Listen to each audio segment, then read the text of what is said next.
और हमारे एसडीएम साहब और सभागार में सभी उपस्थित कैराना वासी और मातृशक्ति, मैं अंशुल चौहान, जिला दिव्यांगजन सशक्तिकरण अधिकारी शामली और इस समय प्रोबेशन अधिकारी का चार्ज भी मेरे पास है। दोनों ही विभाग में स्कीम तो काफ़ी हैं, 24 स्कीम है, लेकिन मुख्य योजनाओं के बारे में मैं आपको बताना चाहूँगा।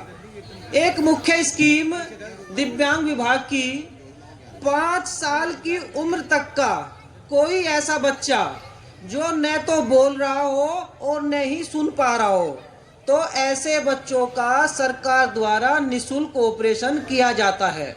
और इस स्कीम का नाम है कोकलर इम्प्लांट स्कीम।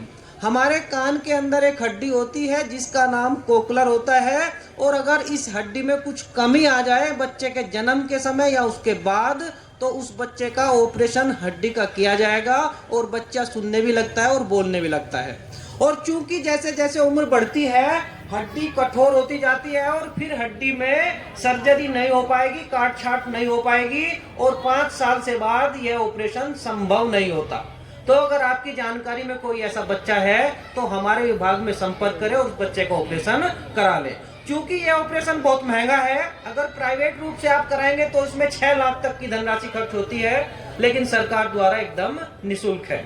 एक दूसरी योजना, 1 मार्च 2020 के बाद किसी बच्चे के माता पिता दोनों की या किसी एक की किसी भी वजह से अगर मृत्यु हो गई है, तो ऐसे बच्चों को प्रदेश सरकार द्वारा उनके 23 साल की उम्र पूरी होने तक या उनके स्नातक होने तक परिवार के अधिकतम 2 बच्चों को 2500 रुपया प्रति महीना दिया जाता है। इस योजना का नाम बाल सेवा योजना सामान्य है। ऑफलाइन इसका फॉर्म भरा जाता है। अगर आपकी जानकारी में कोई ऐसा बच्चा है तो आप उसका यह आवेदन जरूर कराएं। एक तीसरी योजना, आपने देखा होगा दिव्यांगजन ट्राईसाइकिल चलाते हैं हाथ से। अब एक नई स्कीम शुरू हुई है, अगर कोई दिव्यांग भाई बहन 80% या उससे ऊपर की दिव्यांग प्रतिशतता रखता है, तो ऐसे दिव्यांगजनों को मोटराइज्ड ट्राईसाइकिल प्रदान की जाती है। इसमें वह बैटरी युक्त होती है और कम से कम 30 से 40 किलोमीटर एक बार चार्ज होने के बाद चल जाती है। यह बहुत ही सुविधाजनक चीज है। आप देख रहे होंगे, कुछ दिव्यांग भाई बहनों को देखा होगा, तो ऐसे दिव्यांगजन जिनकी 80% या उससे ऊपर की दिव्यांगता है, आप उन्हें जागरूक करें, वे दिव्यांगजन मोटराइज्ड ट्राईसाइकिल ले लेंगे। एक चौथी स्कीम बहुत महत्वपूर्ण है प्रोबेशन विभाग की। अगर देखो कुछ अपराध होते हैं और कुछ अपराध घिनौने किस्म के होते हैं जो हमारे समाज में, जैसे अगर किसी महिला के साथ, बालिका के साथ अगर कुछ ऐसी घटना घटित हो जाती है, मैं उनकी बताऊंगा आपको संक्षेप में कुछ थोड़ा, तो उनको त्वरित रूप से सरकार द्वारा रानी लक्ष्मीबाई योजना के तहत 3 लाख से लेकर 10 लाख रुपए की आर्थिक मदद की जाती है। अगर किसी बच्ची के साथ कोई रेप, किसी महिला के साथ रेप या सामूहिक रेप या दहेज के कारण बहुएं खत्म कर दी जाती है, और तेजाब पीड़ित और पोक्सो के कुछ मामले होते हैं जो 18 साल से छोटे बालिकाएं होती है, किशोरियां होती है, हमारी बहनें होती है, अगर उनके साथ कुछ घटना घटित हो जाती है तो इस तरीके की 9 धाराएं होती हैं जिनके अंतर्गत प्रोबेशन विभाग आर्थिक मदद करता है। इसमें रिपोर्ट और मेडिकल होना जरूरी है, क्योंकि हमारे समाज का ताना बाना इस तरीके का है कि बच्चियां डर जाती है, सहम जाती है, और हम समाज की जो इज्जत का नाम लेकर उसको दबा देते हैं। तो प्रदेश सरकार इसमें मदद करती है, तो आप इसमें मदद जरूर ले, पुलिस में जाकर FIR कराए और मेडिकल भी जरूर करा ले। बहुत महत्वपूर्ण स्कीम है। स्कीम और भी काफी कुछ है, लेकिन समय के अभाव में इतना कुछ नहीं बता पाऊंगा।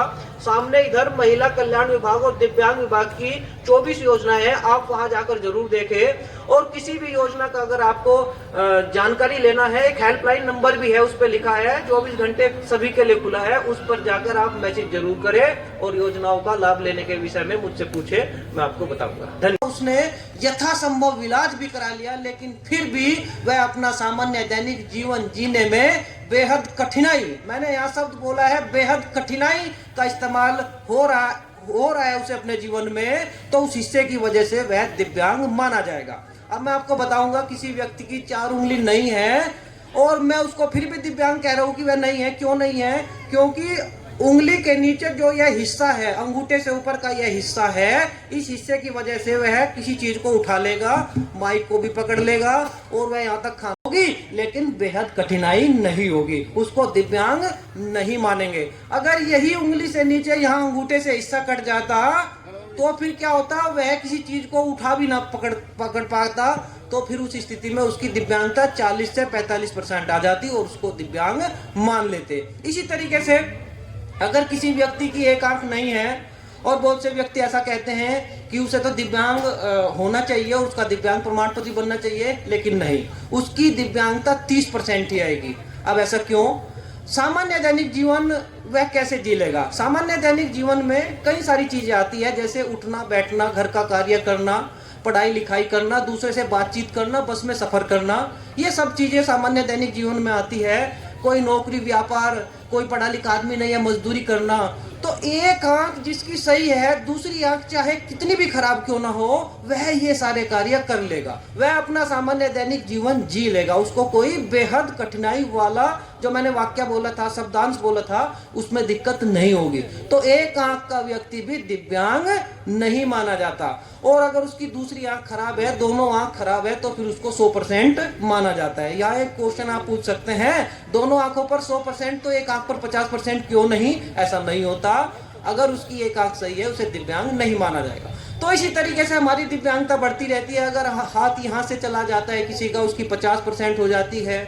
कोहनी से नीचे पर उसकी 70%, बिल्कुल कोहनी के जॉइंट से कट जाए 75%, कोहनी से ऊपर अगर कट जाए उसकी 80%। जो 80% की एक दिव्यांग तो होती है, इस पर दोहरा लाभ मिलता है दिव्यांगजनों को। मैं बताऊंगा, एक दो योजनाएं हैं, जैसे मोटराइज की मैंने आपको बताई थी, उसका सीधा सा एक फंडा है, आप जान लीजिए, बहुत बना दिया। क्योंकि मोटराइज ट्राईसाइकिल की स्कीम जब से आई है, तो बहुत सारे दिव्यांग भाई बहन हमारे कहते रहते हैं कि हमें भी मोटराइज ट्राईसाइकिल मिल जाती। लेकिन आप एक बात जान लीजिए, जिसका एक पैर घुटने से ऊपर से कटा है, तो उसकी दिव्यांगता ही 80% आएगी। कोहनी के ऊपर से कटा है तो 80 आएगी, कंधे तक कटा है तो 90 आएगी, और अगर कंधा भी कट गया या कुल्हा भी कट गया तो फिर उसकी 100% दिव्यांगता हो जाती है। तो दिव्यांग परसेंटेज इस तरीके से लगातार बढ़ते चले जाते हैं। अच्छा, अगर किसी के दोनों ही कान खराब है और कान खराब होने के बाद डॉक्टर उसका दिव्यांग प्रमाण पत्र नहीं बनाएंगे, खराब का मतलब कम सुनाई देता है, अगर उसको कानों पर मशीन लगने के बाद या कोई यथासंभव इलाज होने के बाद, ऑपरेशन या सर्जरी होने के बाद उसको सुनाई दे रहा है, तो उसे दिव्यांग नहीं माना जाएगा। उसका डेसिबल देखा जाएगा, अगर कानों में डेसिबल 60 या 60 से ऊपर का ही सुनाई देता है तो ही उसको दिव्यांग माना जाता है। डेसिबल आप ऑडियोमेट्री टेस्ट वगैरह डॉक्टर करते हैं, वहां से जाकर दिखवा सकते हैं। तो कुछ छोटी छोटी चीजें थी दिव्यांगता के बारे में। बहुत सारे क्वेश्चन ऐसे लोगों के होते हैं। तो दिव्यांग प्रतिशतता के बारे में मैंने ये बात बताई, और भी बहुत सारी चीजें हैं। तो इन मामलों में अगर उसकी दिव्यांग प्रतिशतता 40% या उससे ऊपर की आ रही है, तो ही उसकी दिव्यांग पेंशन बनेगी। तो पहला तो एक दिव्यांग प्रमाण पत्र हो गया 40% या उससे ऊपर का। दूसरी चीज हो जाएगी उसका आय प्रमाण पत्र। आय प्रमाण पत्र ग्रामीण क्षेत्रों में 40,000 से ज्यादा वार्षिक आय नहीं होनी चाहिए दिव्यांग की। शहरी क्षेत्रों में 56,000 से ज्यादा नहीं होनी चाहिए। और दिव्यांग का जो पिता है, अगर पिता जीवित है तो पिता के नाम की आय प्रमाण पत्र लगेगी। बहुत सारे ऐसे भी क्वेश्चन होते हैं कि आय प्रमाण पत्र किसका लगेगा। देखिए, तीनों ही पेंशन में मैं आपको इसके बारे में अवगत कराना चाहूंगा। अगर कोई दिव्यांग है, उसके पिता जीवित है, शादीशुदा दिव्यांग नहीं है, तो उसके पिता का आय प्रमाण पत्र लगेगा। अगर पिता जीवित नहीं है, माता जी का लग जाएगा। लड़की के मामले में पिता और माता का लगेगा, और लड़की अगर विवाहित है तो पति का लगेगा। अगर विवाहित हो गया कोई दिव्यांग तो खुद उसका ही लग जाएगा। इसी तरीके से हमारी जो विडो पेंशन होती है, विडो पेंशन में पूछा जाता है कि आय प्रमाण पत्र क्या सास ससुर का लगेगा? नहीं, आय प्रमाण पत्र विडो लेडी का ही लगेगा। उसमें 2 लाख तक की आय सीमा होती है। एक तीसरी चीज, ग्राम सभा का प्रस्ताव। दिव्यांग पेंशन में ग्राम के मामले में अगर गांव का कोई लाभार्थी है तो एक प्रधान के पास कार्यवाही रजिस्टर होता है, और उस पर सचिव और सभी जितने गांव के मेंबर होते हैं और जो ग्राम प्रधान होंगे उनके साइन से कार्यवाही रजिस्टर पर एक प्रस्ताव पारित होगा, और दिव्यांग को उस पर अपना प्रस्ताव अपलोड करना होगा। तो इस तरीके की चीज हो गई। खाता हो गया, खाते के मामले में भी आप जान लीजिए किसी भी पेंशन में ज्वाइंट खाता नहीं लगेगा। हमारे बहुत से लाभार्थी ज्वाइंट खाता लगा देते हैं, खाता नहीं होता उनके पास और फिर पेंशन उनकी रिजेक्ट हो जाती है। तो ऐसी गलती भी आप बिल्कुल न करें। तो इस तरीके से दिव्यांग पेंशन में ये डॉक्यूमेंट लगने थे, आधार कार्ड भी एक लगना होता है, तो दिव्यांग पेंशन शुरू हो जाती है। अब ऐसे ही एक हमारी वीडो पेंशन की स्कीम है, इसमें कौन कौन से डॉक्यूमेंट लगेंगे। किसी भी जो हमारी पेंशन होती है उनमें कुछ डॉक्यूमेंट कॉमन होते हैं, जैसे आधार कार्ड जो लाभार्थी है उसमें सभी का लगेगा। दूसरी चीज बैंक खाता सभी में लगेगा, चाहे वीडो पेंशन हो, चाहे ओल्ड एज पेंशन हो, चाहे हमारी दिव्यांग पेंशन हो। एक तीसरी चीज हो गई हमारी आय प्रमाण पत्र।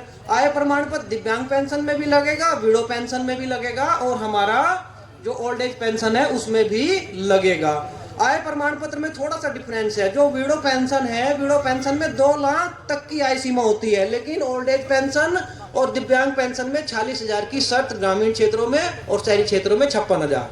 बाकी और चीज एक एक अलग है।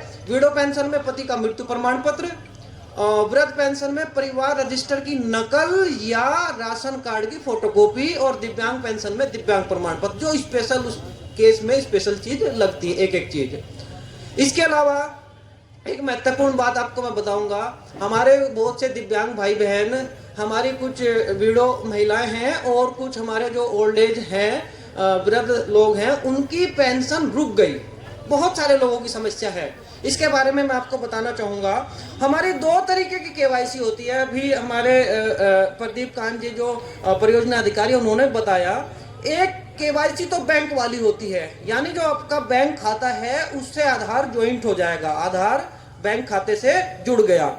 एक दूसरी केवाईसी इससे अलग है, जो हमारे विभाग में आपको पेंशन का नंबर दिया गया है, पेंशन का जो नंबर रजिस्ट्रेशन नंबर होता है, उस नंबर से पेंशन के आपका आधार कार्ड जुड़ेगा और उसे हम विभागीय केवाईसी बोलते हैं। वह केवाईसी होनी जरूरी है। विभागीय योजनाओं में पेंशन में पारदर्शिता बनी रहे और जो पेंशन का हकदार है उसे ही पेंशन मिले, इसलिए सरकार ने विभागीय केवाईसी भी शुरू की है।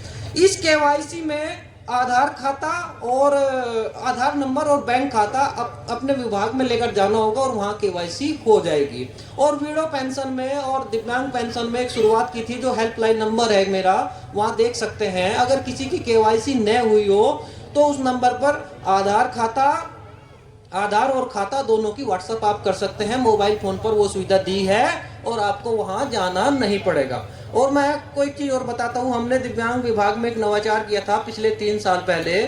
क्योंकि हमारे जो दिव्यांग भाई बहन होते हैं वे बड़े मजबूर होते हैं, उनको चला फिरा नहीं जाता, बड़ी समस्याएं आती है और ऑफिस में वे न जाए, क्योंकि घर से निकलने में ऑफिस तक जाने में कम से कम 10-20 किलोमीटर दूर चलना पड़ता है, बस में सफर करने में चलना पड़ता है, अगर वो अपनी ट्राई साइकिल भी है तो भी उससे कष्ट होता है जाने में। तो एक हेल्पलाइन नंबर शुरू किया था, वो हेल्पलाइन आप नंबर लिख लीजिए,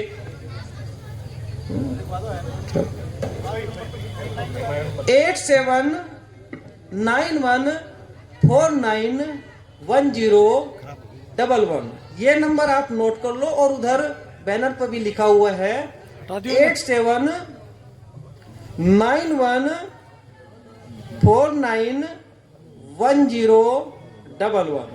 तो इस नंबर पर आप मुझसे संपर्क कर सकते हैं, विभागीय योजनाओं की जानकारी ले सकते हैं। और आप सभी ने बहुत धैर्यपूर्वक विभागीय योजनाओं को जाना समझा, इसके लिए आप सभी का बहुत बहुत धन्यवाद।